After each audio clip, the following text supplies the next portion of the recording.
आइए पुनः मैं आपके समक्ष आज उपस्थित हुआ हूँ और आपके लिए जो कुछ मैं आज लेकर आया हूँ वो मेरे हृदय का तो उपज अब हुआ है, मानकर चली जाए, और पूर्व से इसके प्रति कोई ये नहीं था कि आज उसे मैं लेकर आपके समक्ष उपस्थित हो जाऊं। लेकिन महाराज जी, ये तो ठाकुर जी की महती अनुकंपाएं होती हैं कि आपके समक्ष मुझे कुछ कुछ लेकर आने के लिए अवसर प्राप्त होता है।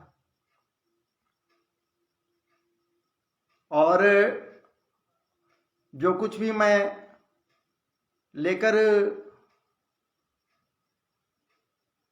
पर ब्रह्म परमात्मा के असीम अनुकंपा से आपके समक्ष उपस्थित हुआ हूं, उसे मैं आपके समक्ष जरूर रखूंगा। और भाव तो मेरा है, बातें हमारी हैं, मैं रखना भी चाह रहा हूं, इसलिए मैं रखूंगा।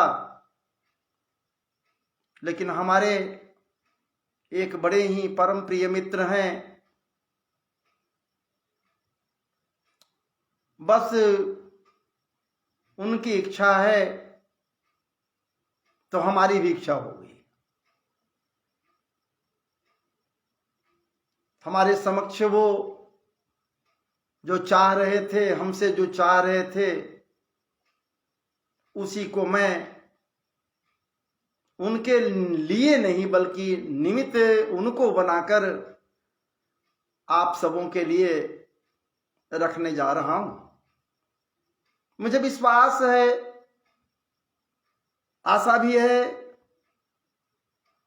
कि जो मैं आपके लिए रख रहा हूं, आपके जीवन में निश्चित रूप से उससे कुछ लाभ मिलेगा, मिलना भी चाहिए।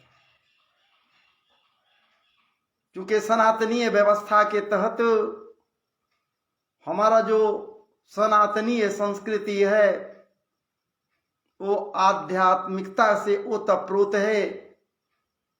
तो निश्चित रूप से जो मैं रखने जा रहा हूं वो कोई इधर उधर से लिया हुआ नहीं महाराज जी। वो तो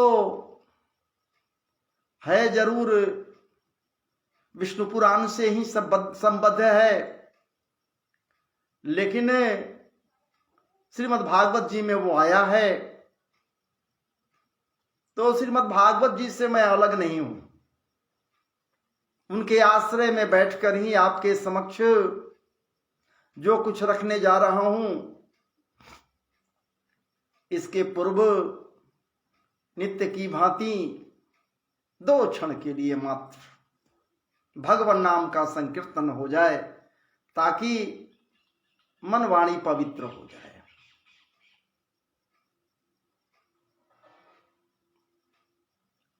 तो आइए मेरे साथ भगवान नाम के संकीर्तन में भाग लीजिए।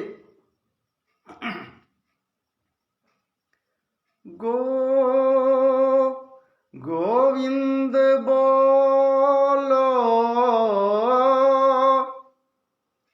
गोविंद बोलो मन, गोविंद बोलो मन,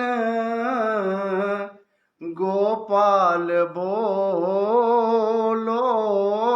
गोविंद बोलो मन, गोपाल बोलो, राधारमण हरि गोविंद बोलो, राधा रमण हरि गोविंद बोलो, गोविंद बोलो, गोपाल बोलो, गोविंद बोलो मनवा गोपाल बोलो राधारमन हरि गोविंद बोलो गोविंद बोलो बोलो गोपाल बोलो गोविंद बोलो गोविंद बोलो गोविंद बोलो मनमा गोविंद गोविंद बोलो गोविंद बोलो गोपाल बोलो गोविंद बोलो गोपाल बोलो गोविंद बोलो मन गोपाल बोलो श्री कृष्ण बोलो मनमा श्री कृष्ण बोलो श्री कृष्ण बोलो मन श्री कृष्ण बोलो श्री कृष्ण बोलो बोलो श्री कृष्ण बोलो श्री राम श्री राम बोलो राम राम राम राम श्री राम बोलो श्री राम बोलो मनवा श्री राम बोलो श्री राम बोलो मनवा श्री राम बोलो जय जय श्री राधे जय जय श्री राधे जय जय श्री राधे वृंदावन बिहारी लाल की जय कृष्ण कन्हैया लाल की जय गोपाल जी महाराज की जय गिरिराज धरण भगवान की जय गोपेश्वर महादेव की जय राधारमण लाल जी महाराज की जय बांके बिहारी लाल जी महाराज की जय पवन सुत हनुमंत लाल जी महाराज की जय भूत भावन भोलेनाथ की जय भागवत जी भगवान की जय भागवत महापुराण की जय जय जय सीताराम जय जय सीताराम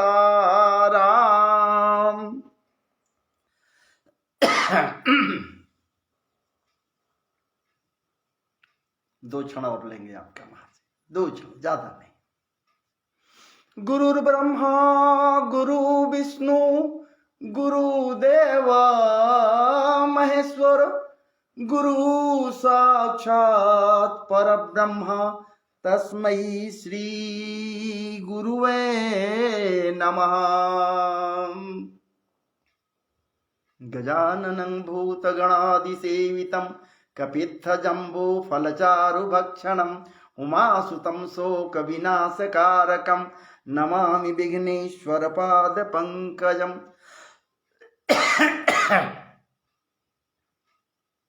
हिमाद्रीतनयां देवीं वरदां शङ्करप्रियां लम्बोदरस्य जन्नीं गौरीमावाहयाम्यहं शुक्लां ब्रह्म विचारसार परमां माद्यां जगद्व्यापिनीं वीणापुस्तकधारिणीं वेदां जाढ्यां दकारापहा हस्ते स्फटिकमालिकां विदधतीं पद्मासने संस्थितां वन्दे तां परमेश्वरीं भगवतीं बुद्धे प्रदां शारदां जन्माद्यस्य सच्चिदानन्दरूपाय विश्वोत्पत्त्यादिहेतवे तापत्रय विनाशाय श्रीकृष्णाय वयं नुमः ध्येयं सदा परिभवग्नमभीष्टदोहं तीर्थास्तपदं शिवविरञ्चिन्तं शरण्यं भृत्यार्तिहं प्रणतपाल भवाब्धिपोतं वन्दे महापुरुषते चरणारविन्दम्। ओम श्रीमन्नारायणाय नमः। राधा कृष्णाय नमः। जय जय श्री राधे, जय जय श्री राधे, जय जय श्री राधे। अब आइए आपको मैं भागवत जी के श्रीमदत्व संपन्न भागवत जी के ज्ञान गंगा में डुबकी लगाने हेतु आपको सबों को आमंत्रित कर रहा हूं। आप डुबकी लगाएं भागीरथी में, चूंकि भैया दर्शन मज्जन पान त्रिविध भय दूर मिटावत। बस समझ लीजिए आप दर्शन भी कर रहे हैं, इसमें निमज्जित भी हो रहे हैं, मज्जन भी कर रहे हैं, स्नान भी कर रहे हैं। भागवत भागीरथी के परम पवित्र पुनीत, आह क्या बात है, द्रवामृत जलामृत से आप निमज्जित हो रहे हैं, इसमें स्नान भी कर रहे हैं। दर्शन मज्जन, दर्शन कराने का मैं प्रयास कर रहा हूं, दर्शन भी कीजिए ना, मज्जन भी कीजिए ना। और महाराज जी क्या बात है, मैं जिसे पान कराने के निमित्त तत्पर हुआ हूं उसका पान भी कीजिए। क्या मुख से नहीं भैया, अपने कर्ण रंध्रों से पान कीजिए। दर्शन मज्जन पान त्रिविध वे दूर मिटावत। ये सुरसरी तो है ही है, भागवत भागीरथी हैं। तो आइए मैं आपको लेकर चलूं प्रभु कृपा से अनंतानंत विभूषित अकारण करुणा वरुणालय दरस्तार सिद्ध समरिया सरकार के अनुपम कृपा प्रसाद से आपके समक्ष कुछ लेकर उपस्थित हुआ हूं। और इसका श्रेय महाराज जी जाता है हमारे परम मित्र अजय कुमार मिश्रा जी, जो औरंगाबाद से, क्या बात है, औरंगाबाद बिहार से है, ये श्रेय उन पर जाता है। उनकी ही इच्छा अनुसार मैं आपके समक्ष लेकर आया हूं। सच पूछिए, बड़ी गूढ़ विषय के लिए वो जिज्ञासा प्रकट किए हैं। भला एक तुच्छदास कहां तक वहां जा सकता है। ये कालखंड की बात की है, कोई सामान्य बात नहीं है महाराज जी, कालखंड। भला एक तुच्छदास कालखंड को क्या जानेगा। लेकिन हां, जो लोगों से पिया है, संतों से पिया है, या फिर भागवत जी के परम पवित्र आख्यानों से पाया है, जो ढूंढ कर निकाले हैं, खोज कर निकाले हैं, बस उसी को तो आपके समक्ष रखने जा रहा हूं। समझ लीजिए, सृष्टि क्रम में इसकी बड़ी प्रधानता क्या चीज है, ये जिज्ञासा प्रकट किए हैं कि महाराज जी कुछ मनमंत्रों के विषय में चर्चाएं हों। ये मनमंत्र हैं क्या? कोई सामान्य बात नहीं है, ये मनमंत्रों की बात कर रहे हैं। एक बात तो इतना जरूर समझ लेनी होगी कि ये मनमंत्र और कुछ नहीं बल्कि मनु जी के आयु के विषय में, अवधि के विषय में जो बतलाता है वही तो मनमंत्र, मनु जोड़ अंतर मनमंत्र जो है। तो मनमंत्रों के विषय में ये जिज्ञासा प्रकट किए हैं कि बस आप यहीं आइए और कुछ मन मंत्रों के विषय में ही चर्चा हो। तो आइए मन मंत्रों के पूर्व कुछ ढूंढ कर मैं लाया हूं जो आपके समक्ष उपस्थापित कर रहा हूं, रखने का प्रयास कर रहा हूं। आपको विदित भी है, आप जानते भी हैं, क्योंकि आप तो स्वयं महाराज जी विज्ञ जन हैं। एक तुच्छदास की ओर से आपके लिए समर्पित। इसलिए आइए, ये मनमंत्र आदि जो है सो काल का विभाजन है, समय का विभाजन है। मैं पहले बतलाया, इसके अनुसार जो बतलाया जा रहा है, परमाणुओं के द्वारा ही काल का मापन होता है। अणुओं के द्वारा नहीं, परमाणुओं के द्वारा काल का मापन कार्य होता है, मापने की व्यवस्था होती है। ये परमाणुओं के द्वारा ही काल का। जितनी देर में सूरज की बात हो रही है, जितनी देर में सूरज एक परमाणु को पार करते हैं, सूर्य एक परमाणु को प्राप्त करते हैं, जितनी देर में ये आप लांघते हैं, पार करना, लांघना, पार कर जाते हैं एक परमाणु को, उतने समय को ही परमाणु काल कहा जाता है। कोई कह सकता है, प्रश्न भी हो सकता है कि आखिरकार महाराज जी ये परमाणु काल क्या है? परमाणु तो कह दिया, लेकिन परमाणु है क्या?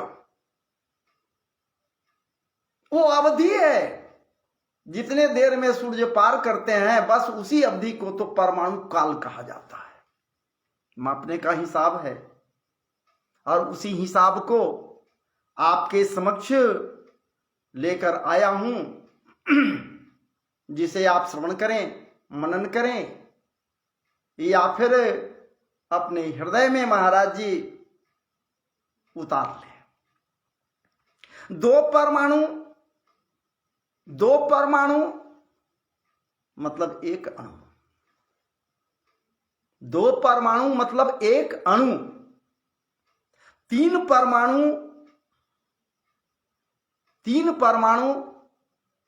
बराबर होता है एक त्रस रेणु।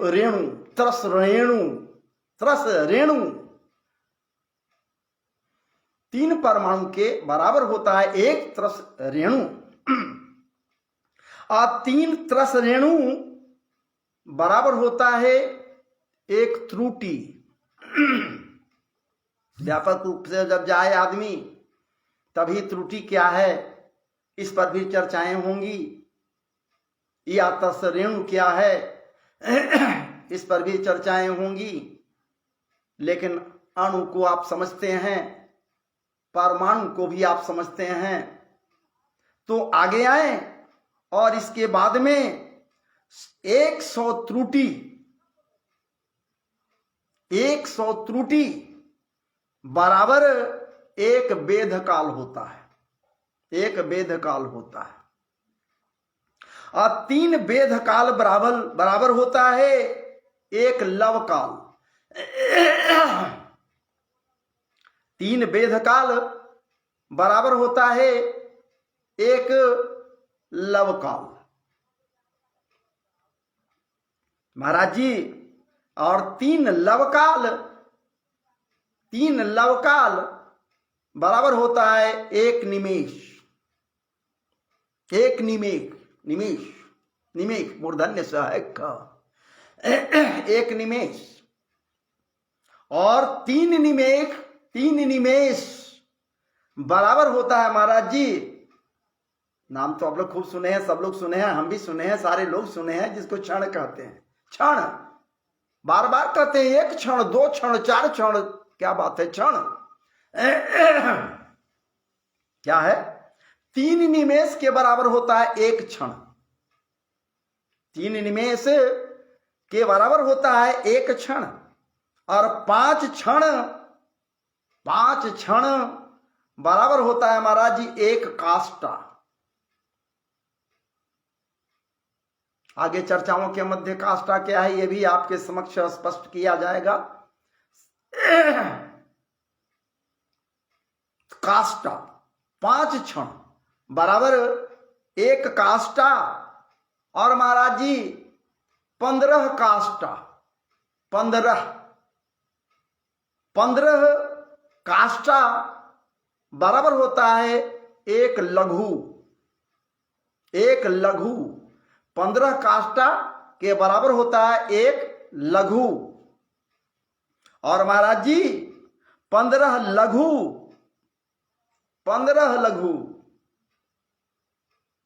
बराबर होता है 1 नाड़िका। 15 लघु बराबर 1 नाड़िका, या फिर इसे दंड भी कहते हैं, 1 घड़ी भी कहते हैं। तो 15 लघु बराबर 1 घड़ी या फिर दंड। महाराज जी 15 लघु बराबर, दंड को बार बार इसीलिए कह रहा हूं, दंड का उपयोग तो सब लोग प्रयोग करते हैं। इतना दंड, इतना कला, ये सब कुछ होता है। और महाराज जी 2 नाड़िका मतलब दंड, 2 दंड बराबर होता है 1 मुहूर्त। 2 दंड बराबर होता है 1 मुहूर्त।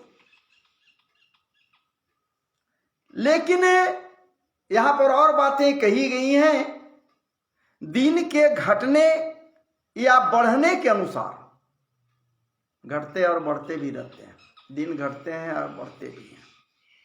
दिन एवं रात्रि की दोनों संधियों के 2 मुहूर्तों को छोड़कर 6 या 7 दंड, कुछ कहीं कहीं भिन्नताएं होती हैं, 6 या फिर 7, कहीं 6 और कहीं 7, लेकिन 6 या 7 बराबर होता है 1 प्रहर, जिसको कि पहर कहा जाता है, या फिर उसे महाराज जी विशिष्ट हिसाब से एयाम कहा जाता है। एक याम कहा जाता है, प्रहर को एयाम भी कहते हैं। 6 या 7 दंड बराबर 1 याम या फिर 1 प्रहर, जिसे बहुत से लोग बहुत से हिसाब में कहते हैं कि 1 पहर बीत गया, 2 पहर बीत गया, 4 पहर बीत गया। जिस समय ये घड़ियां नहीं होती थीं, देहाती परिवेश में, जहां बच्चा जब जन्म लेता था तो महाराज जी वहां इसी प्रहर का उपयोग लोग करते थे, अंदाज लगाते थे, अनुमान करते थे। इतने पहर, ठेठ में पहर कहते हैं, प्रहर ऐसे, इतने पहर के लगभग या इतने पहर बीतने के बाद, ये इतने प्रहर प्रारंभ होने के समय कही जाती थी। लेकिन अब तो भाई यहां तो घड़ियों का हिसाब है, नाना प्रकार के घड़ी है। अब तो मोबाइल में भी घड़ी है। तो पहर या याम मनुष्य के दिन या रात का चौथा भाग है। 4 घड़ी, चौथा भाग मानिए ना। याम या पहर दिन या रात का चौथा भाग है।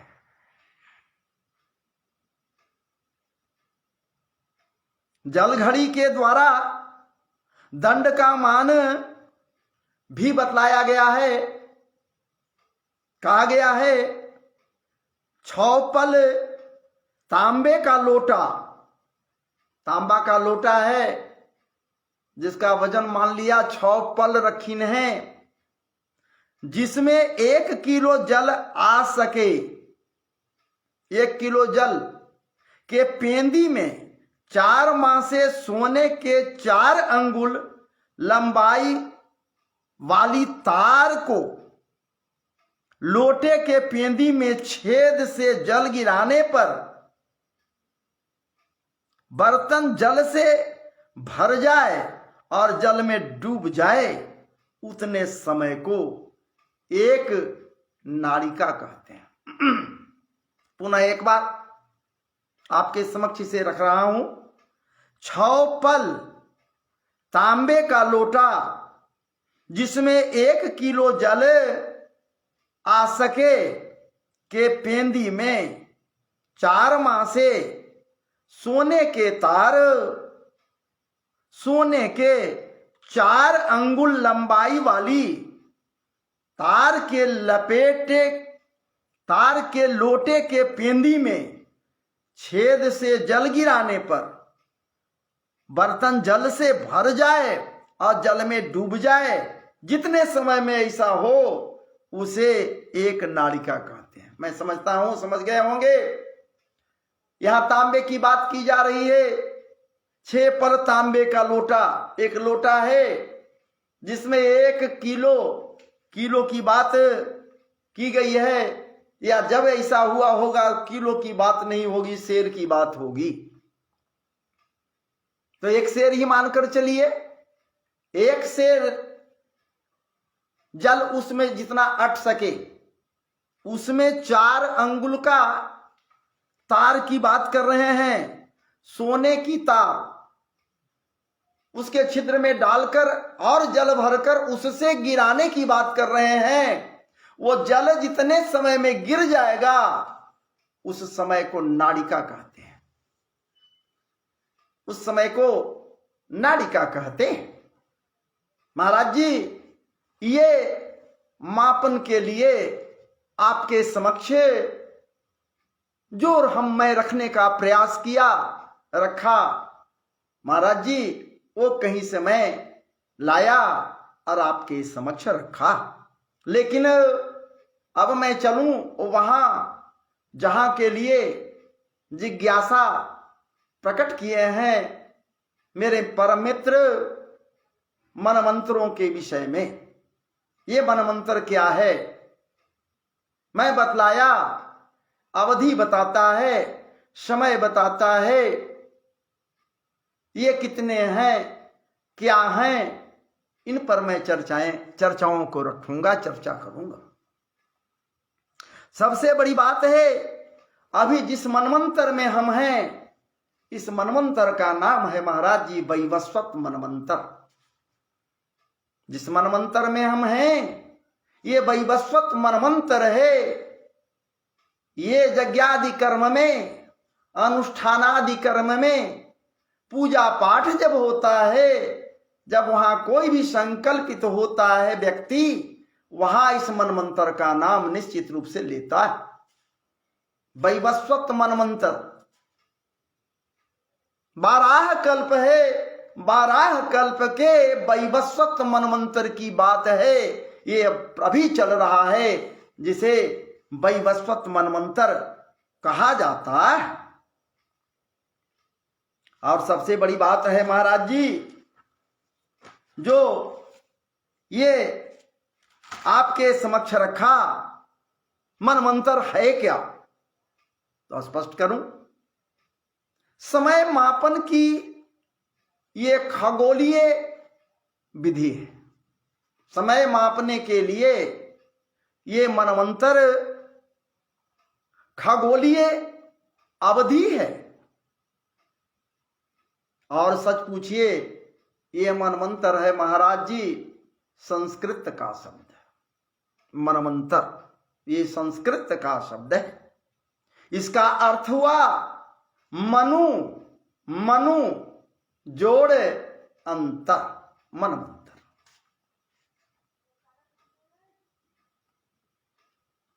अर्थात मनु की आयु की गणना मनमंत्र के हिसाब से होता है।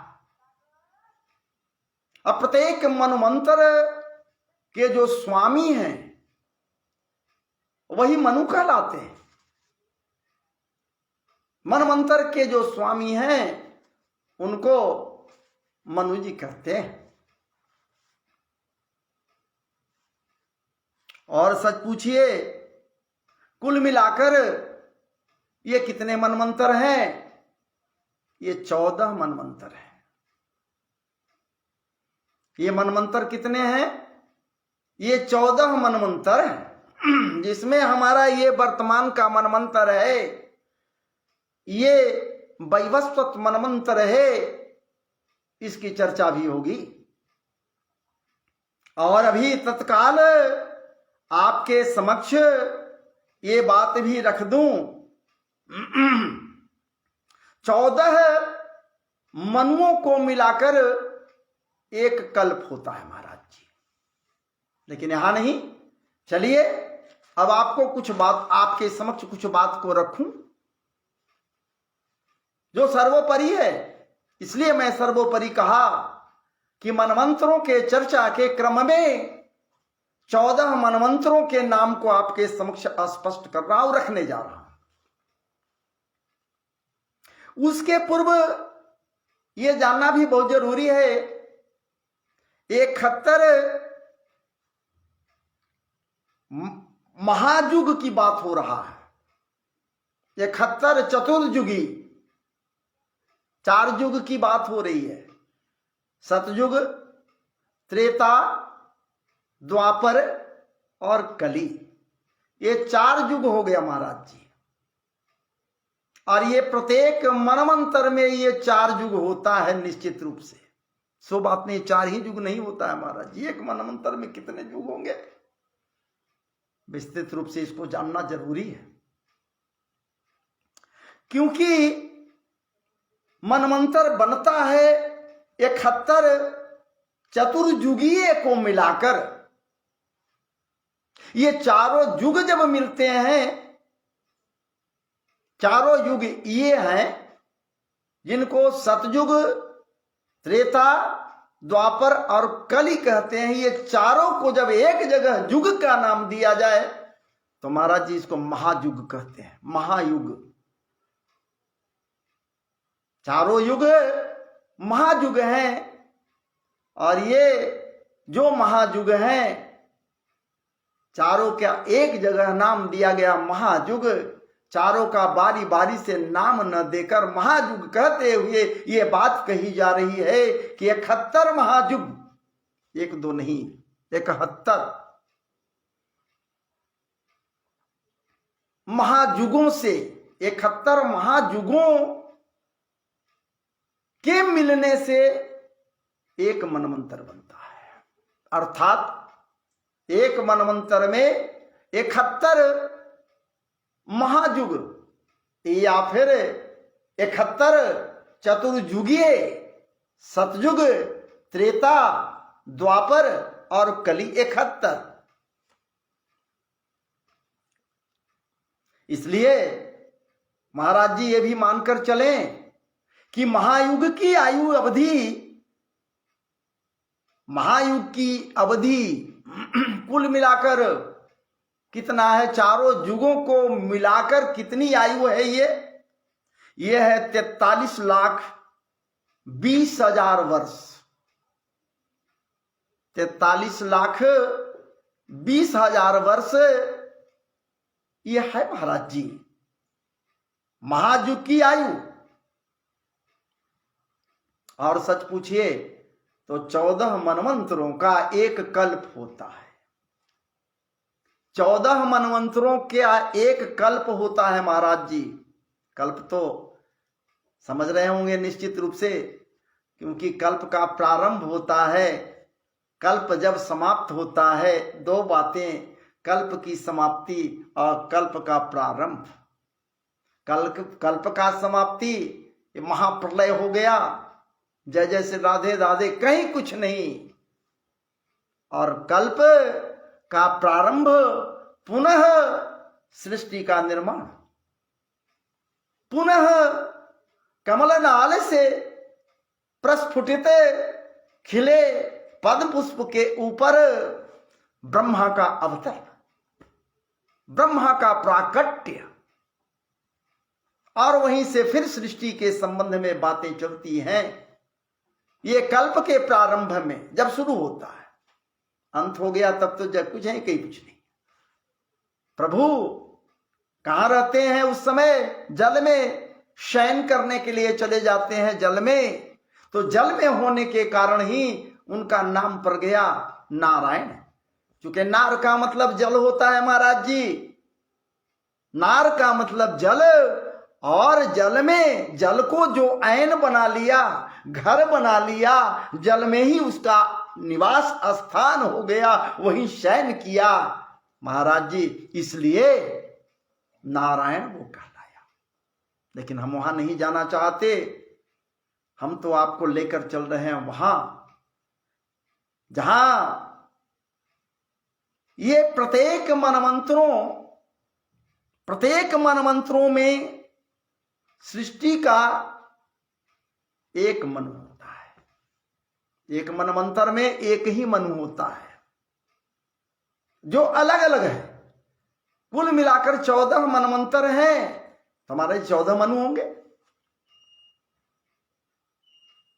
14 मनु होंगे, 14 मनमंत्र, 14 मनु। अब आपके समक्ष महाराज जी 14 मनुओं का नाम बतला रहा हूं, मनमंत्रों का नाम आपके समक्ष रख रहा हूं। तो आइए, प्रथम कौन है भाई? ये मैं नहीं कह रहा हूं, ये पुराणों में आया है। हमारे ऋषि प्रवर्गों के द्वारा इसे निहित किया गया है, पुराणों में आया है। 14 मनमंत्र हैं, जिनका नाम क्रमशः इस प्रकार है महाराज जी। पहला है जिसे स्वयंभुव मनमंत्र कहते हैं, स्वयंभुव।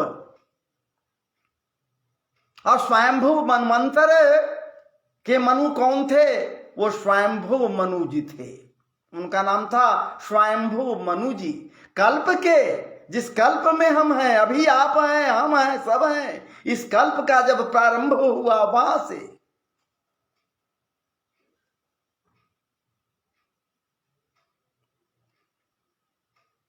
कल्प के प्रारंभ में प्रथम मनमंत्र हुआ, जिसके मनु हुए स्वयंभुव मनु, जिनके विषय में पहले भी बतलाया गया है कि ये मनु जी ब्रह्मा जी से 2 भाग जब हुआ, उनसे एक मनु जी स्वयंभुव मनु हो गए और दूसरे शत्रुपा जी हो गए। और उनके द्वारा ही पूरे के पूरे मानवों का ये सृष्टि चला। क्या बात है!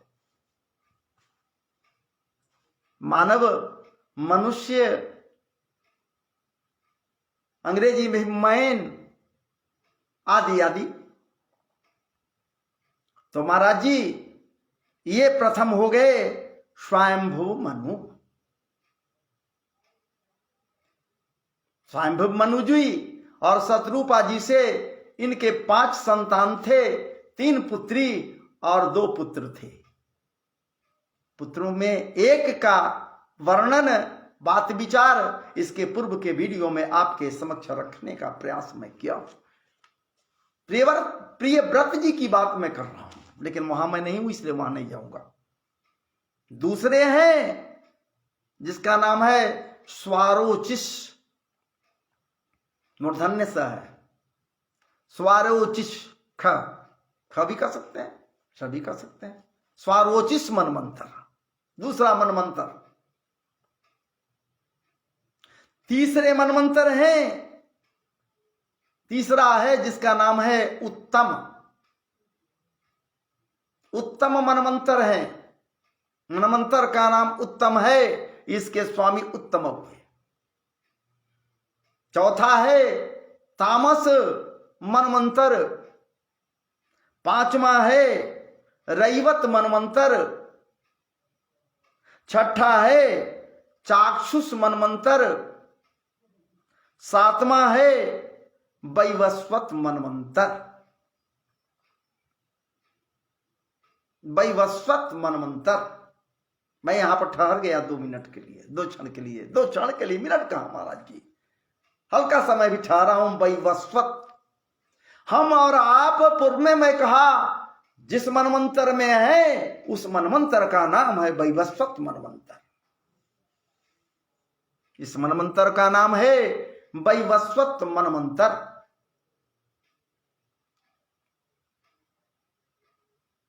महाराज जी और आगे बढ़े, अर्थात क्या हुआ भैया, हम लोग किस मनमंत्र में हैं? वैवस्वत मनमंत्र।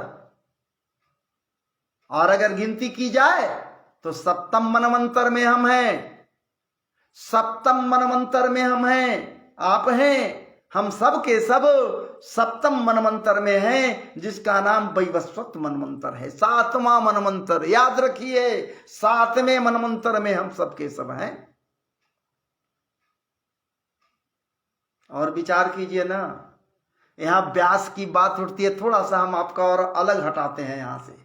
व्यास देव की बात उठती है, जब व्यास देव की बात उठती है महाराज जी, तो प्रत्येक चतुर्युगीय में एक नए व्यास होते हैं, द्वापर में नए व्यास होते हैं।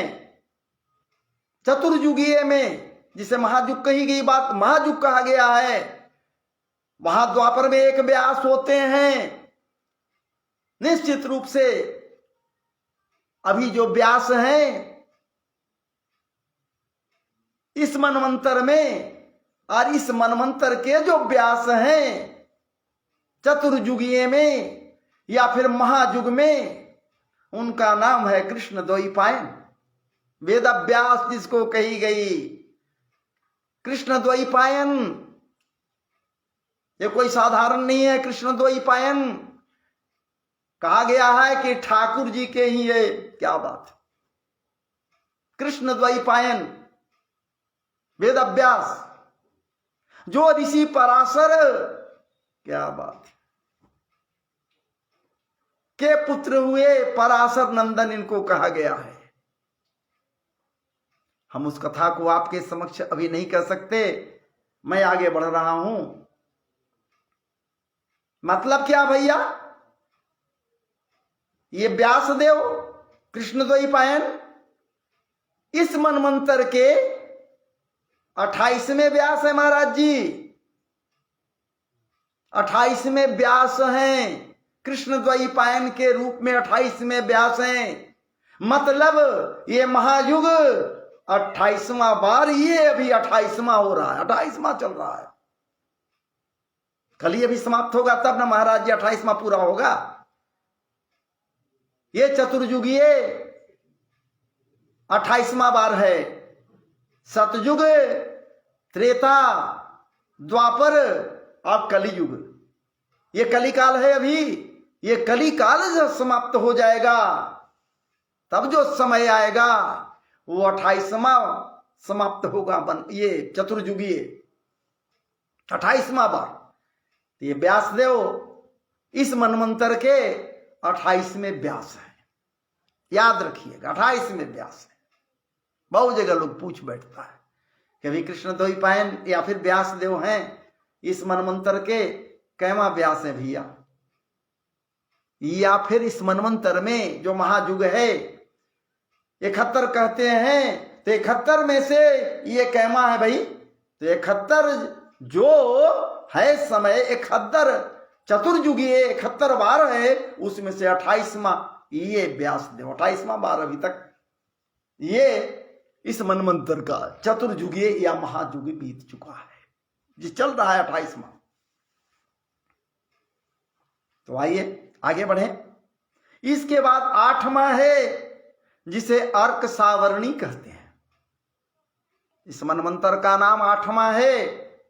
मतलब वैवस्वत के बाद जो आने वाला है उसे अर्क सावरणी मनमंत्र कहते हैं। अर्क सावरणी मनमंत्र कहते हैं।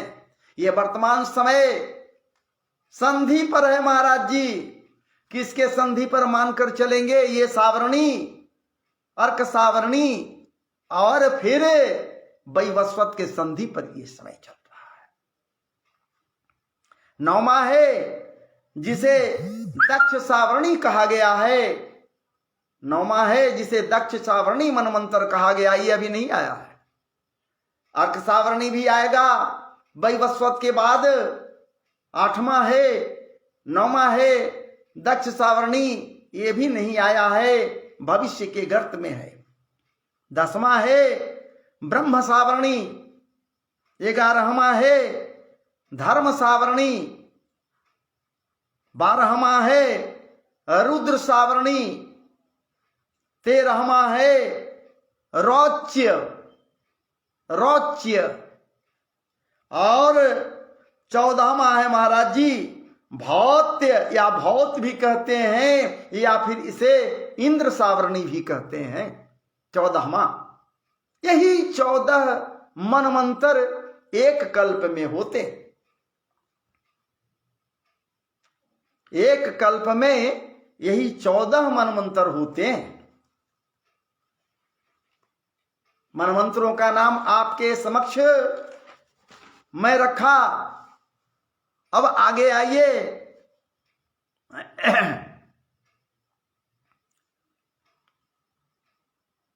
यहां बतलाया गया है और भी जानिए कि ये 14 मनमंत्र तो है, और 14 मनमंत्रों के बीत जाने के पश्चात प्रलय होता है, जीवन समाप्त हो जाता है और पुनः सृष्टि का क्रम शुरू हो जाता है।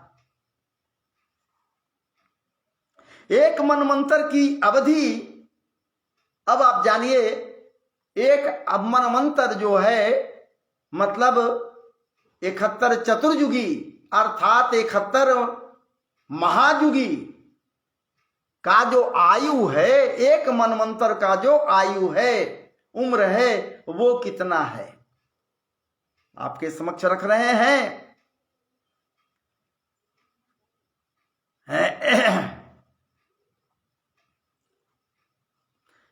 अवधि 71 चतुर्युगी के बराबर एक मनमंत्र की अवधि जो हम बतला चुके, तथा इसमें कुछ और बढ़ जाते हैं, अतिरिक्त वर्ष और जुड़ जाते हैं, तो कुछ डिफरेंसेस, कुछ अंतर पड़ता है।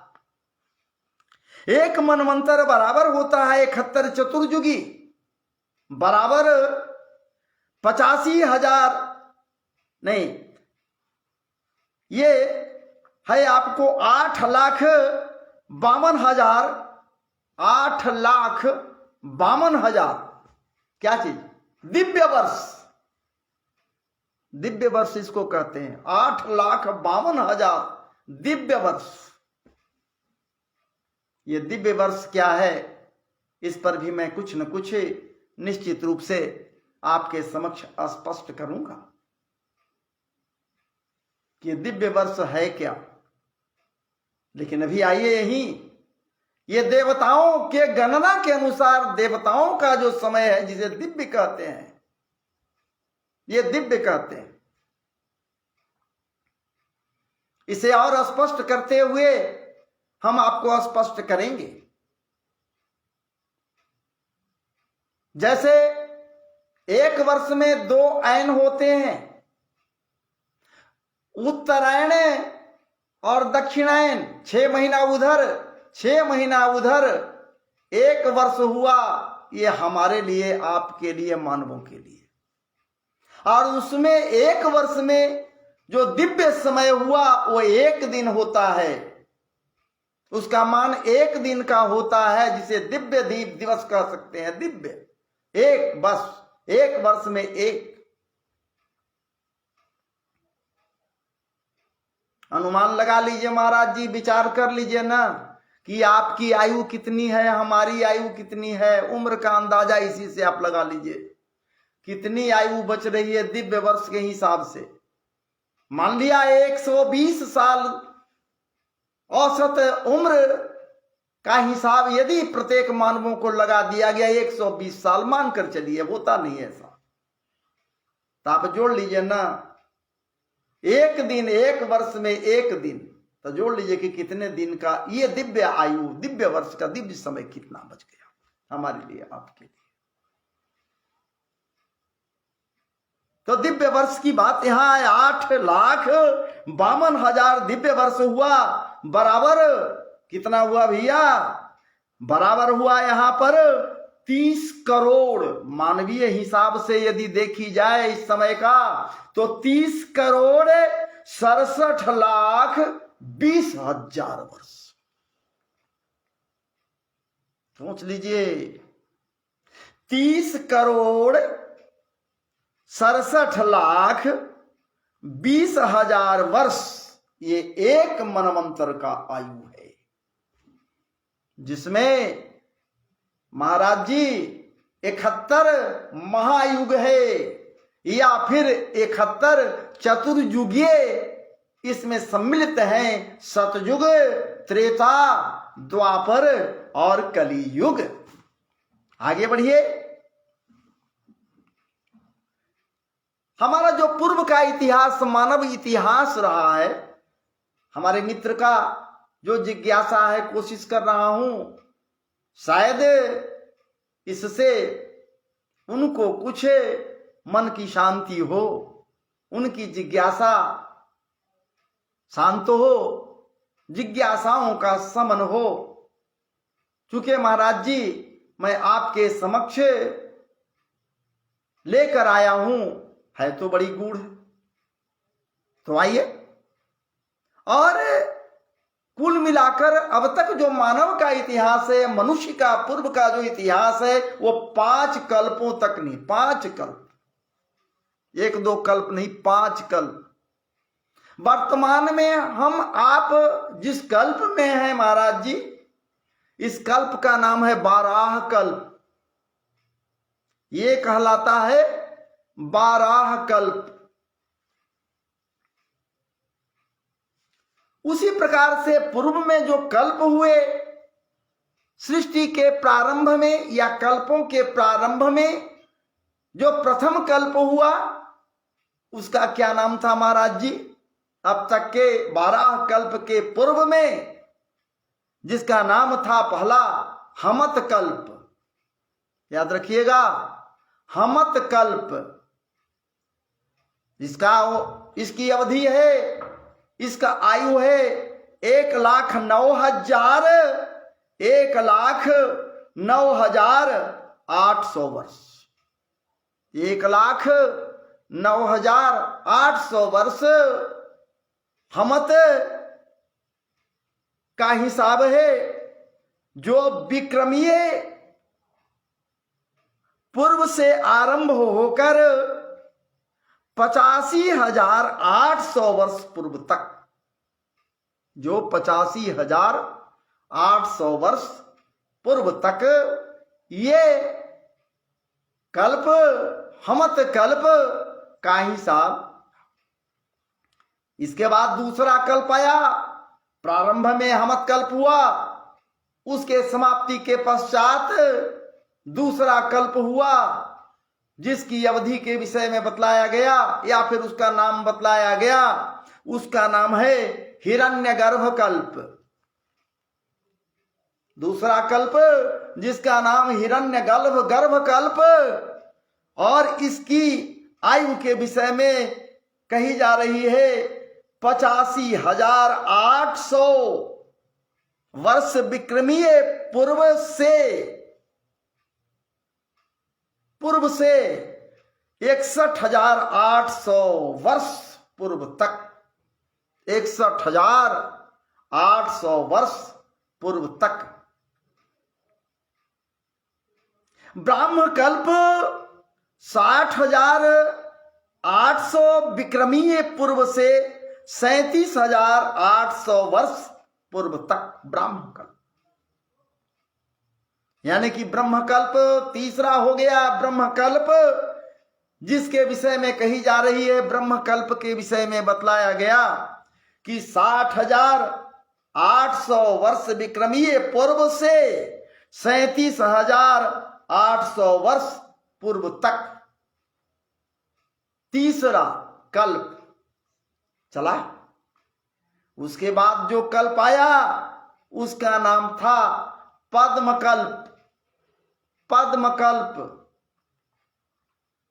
और इसकी अवधि, इसका आयु कैसे था, कितना था? 37,800 विक्रम पूर्व से 13,800 वर्ष पूर्व तक। 13,800 वर्ष पूर्व तक क्योंकि 37,800 वर्ष में तो समाप्त हो गया, तो वहां से शुरू हो गया ये कल्प, पद्म कल्प, जो चला कितना 13,800 वर्ष तक ये भोग किया। 13,800 वर्ष तक इसका चला। फिर ये अभी जो कल्प चल रहा है, पंचम कल्प, 5वां कल्प जो चल रहा है, इसका नाम है महाराज जी बाराह कल्प। जिस कल्प में हम हैं, आप हैं, या सारे मानव जाति, बाराह कल्प। और इस बाराह कल्प का अवधि क्या है? इसका भी है 13,800 वर्ष पूर्व से प्रारंभ हुआ, 13,800 वर्ष उसका समाप्त हो गया, वहां से चला। तो ये अभी वर्तमान में चल रहा है, इसका अभी समाप्ति नहीं हुआ है। ये बाराह कल्प है।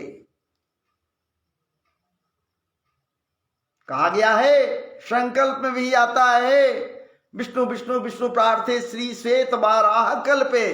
बाराह कल्पे श्री श्वेत, श्वेत है लगा हुआ, श्री श्वेत बाराह कल्पे वैवस्वत मनवंतरे। देखिए आ गया, संकल्प का ये प्रारंभ है। वैवस्वत मनवंतरे अष्टाविंशति तमे, सोच लीजिए, अष्टाविंशति 28वां की बात मैंने किया, अष्टाविंशति तमे जुगे, जुग कौन? 28वां महाजुग। संकल्प में सारा कुछ हम बोलते हैं महाराज जी, भले ही आप नहीं समझ पाए संकल्प का मतलब, लेकिन संकल्प तो निश्चित रूप से यज्ञ करता है ऋत्विज लोग, ऋत्विजों के द्वारा आपसे संकल्प कराई जाती है, आपसे बुलवाया भी जाता है, ये बोलिए, लेकिन आप जिज्ञासु नहीं हो भैया, मेरा शिकायत है, आप जिज्ञासु नहीं हो। जिस समय आप जिज्ञासु हो जाओगे तो कोई गलत आपसे, क्या बात है, यज्ञ कर्म नहीं करा सकता है। इसलिए कि आप जिज्ञासु हो, जानना चाहोगे कि ये क्या हो रहा है।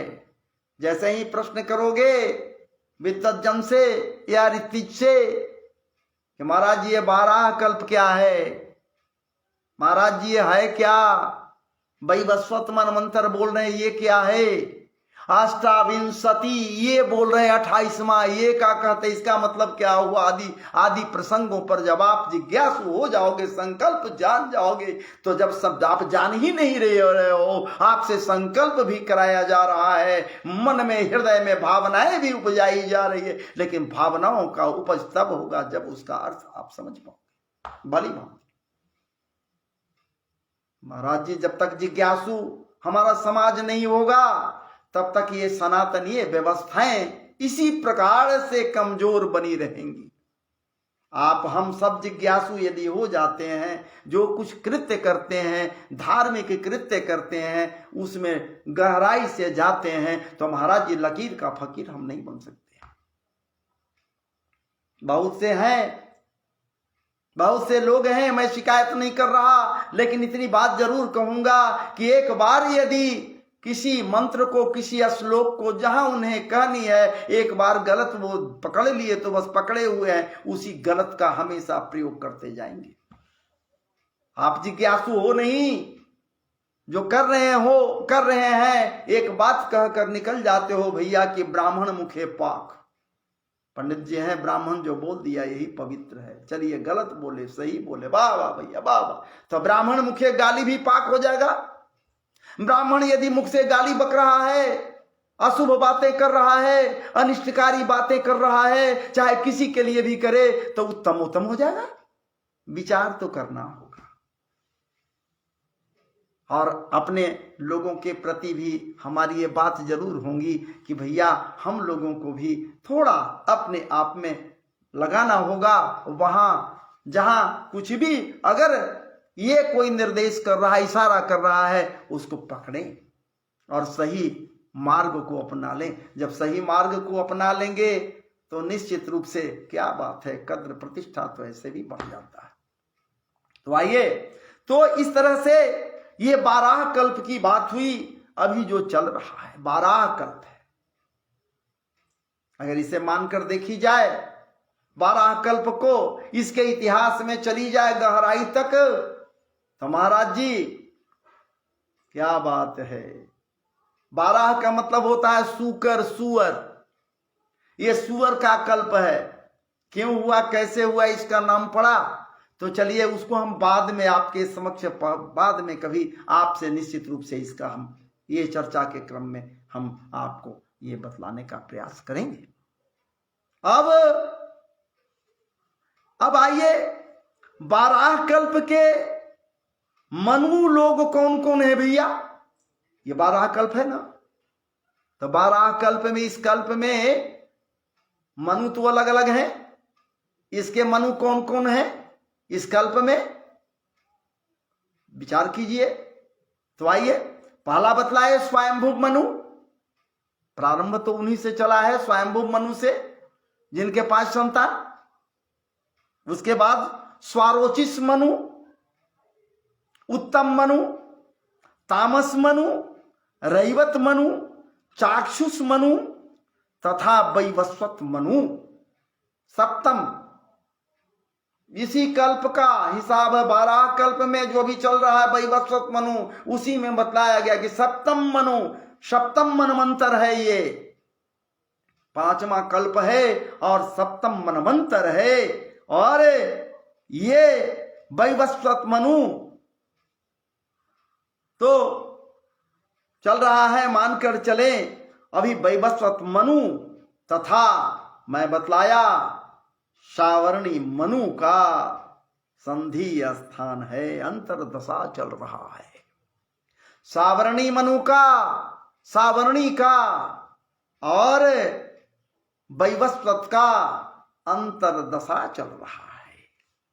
इस प्रकार से ये सावर्णी मनु का आविर्भाव विक्रमी संवत, इनका आविर्भाव कब हुआ ये भी आप समझ लें, इसको भी आपके समक्ष रख दूं। इनका आविर्भाव कब हुआ, क्या हुआ, थोड़ा सा प्रारंभ होने से, ये प्रारंभ होने से, क्या प्रारंभ होने से, विक्रमी संवत का प्रारंभ होने से 5630 वर्ष पूर्व हुआ था इनका, इसका प्रादुर्भाव हुआ था। महाराज जी ये आपके समक्ष में जो कुछ लेकर आया वो पुराणोक्त है, शास्त्रोक्त है, जो मैं आपके समक्ष रखा। ये कोई हमारे तरफ से कही गई बात नहीं है। और हो सकता है, हमें विश्वास है कि हमारे मित्र प्रवर संभवतः संतुष्ट हुए होंगे।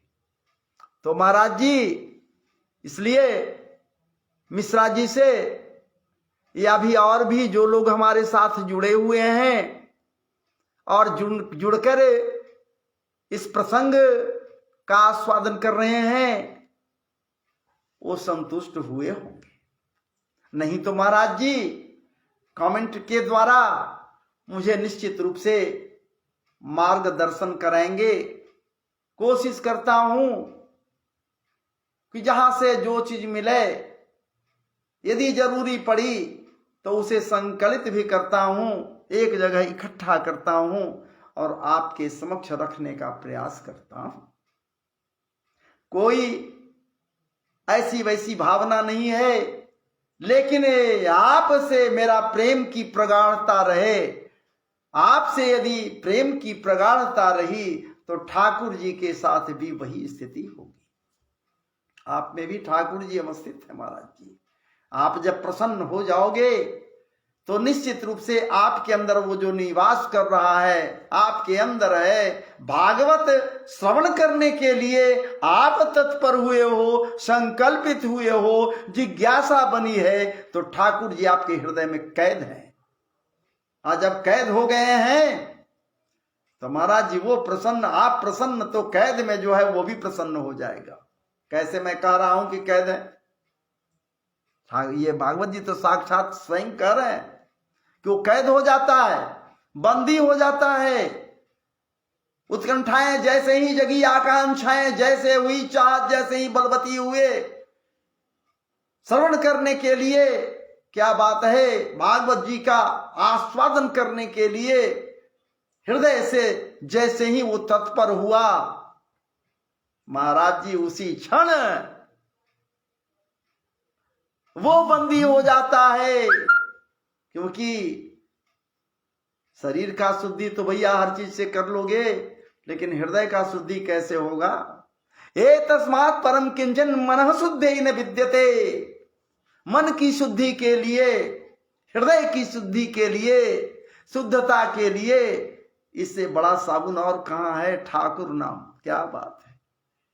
इसलिए निश्चित रूप से स्पष्ट कर दी इन्हें, धर्म प्रोजित कई तवोत्र परमो निर्मत सरा नाम सताम वेद्यम वास्तवमत्र वस्तु शिवदम तापत्रयोन्मूलनम।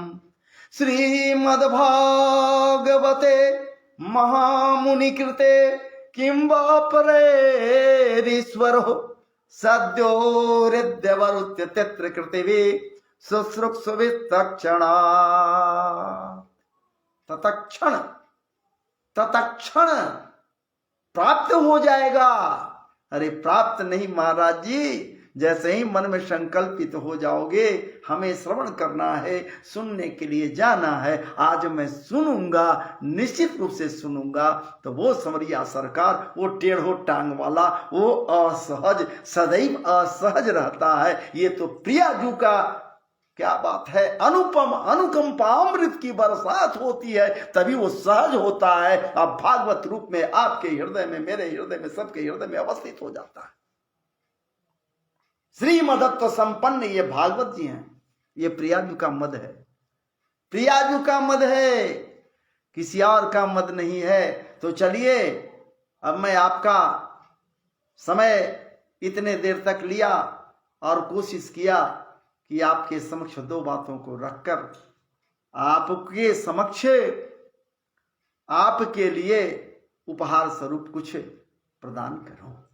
तो आइए महाराज जी, आप सबों को, जो लोग हमसे जुड़े हुए हैं, सारे विद्वत जनों को हमारी ओर से साधुवाद है और खूब खूब वंदन है, अभिनंदन है और खूब खूब आपको अंत में भी मैं स्वागत कर रहा हूं, क्योंकि अंत की इस चीज का नहीं होता महाराज जी, विराम होता है।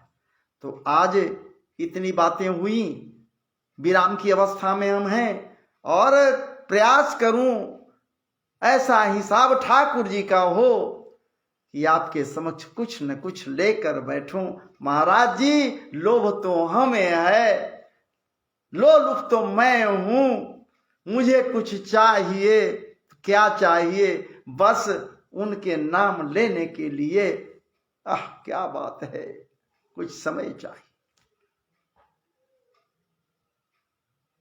रोम रोम प्रफुल्लित हो जाए, यही आकांक्षाओं के साथ मैं आपसे जुड़ता हूं। तो महाराज जी, ये मेरे साथ विजय आनंद जी आप जुड़े हुए हैं, सुन रहे हैं, श्रवण कर रहे हैं, और आप का नाम जैसे ही मेरे समक्ष आता है मन प्रफुल्लित हो जाता है। क्या बात है, प्रसन्नता से भर जाता है। और बाकी तो मिश्रा जी हैं, आप हैं जुड़े हुए, फिर और भी लोग जुड़े हुए हैं, जो भी मेरे साथ जुड़े हुए हैं, और जुड़कर इस रससार सिद्ध या परम तात्विकता से ओतप्रोत तत्वों का विवेचन, कालखंड का वर्णन आपके समक्ष जो मैं किया, मुझे आशा है आप निश्चित रूप से श्रवण किए होंगे। और महाराज जी, आप निश्चित रूप से संतुष्ट भी हुए होंगे। नहीं, किसी प्रकार का इसमें यह नहीं होनी चाहिए कि मैं क्या कहूं नहीं कहूं। आपको जो लगे, यदि आप कहेंगे मेरे अंदर सुधार होगा, नहीं तो बड़ाई का हिसाब यदि आप डाल दिया तो महाराज जी फिर तो हम, इसलिए ऐसी कुछ बात ना हो। कुछ तकनीकी गड़बड़ी था, इसीलिए कुछ समय के लिए ये हुआ। तो चलिए अब मुझे आज्ञा दीजिए और मैं विराम लूं। पुनः मैं आपके साथ जुड़ने की बात मन में लिए हुए अभी फिनिश कर रहा हूं। और इस समय अपने चैनल पर, जैसा कि आप जान ही रहे हैं, अपने YouTube चैनल पर डाल दिया करता हूं, ताकि भविष्य में भी लोगों को इससे कुछ न कुछ, क्या बात है, लाभ मिल सके। तो चलिए, जय जय श्री राधे, जय जय श्री राधे, जय जय श्री राधे। वृंदावन बिहारी लाल की जय, कृष्ण कन्हैया लाल की जय, गोपाल जी महाराज की जय, भागवत जी भगवान की जय, भागवत महापुराण की जय। जय जय सीताराम, हर हर महादेव।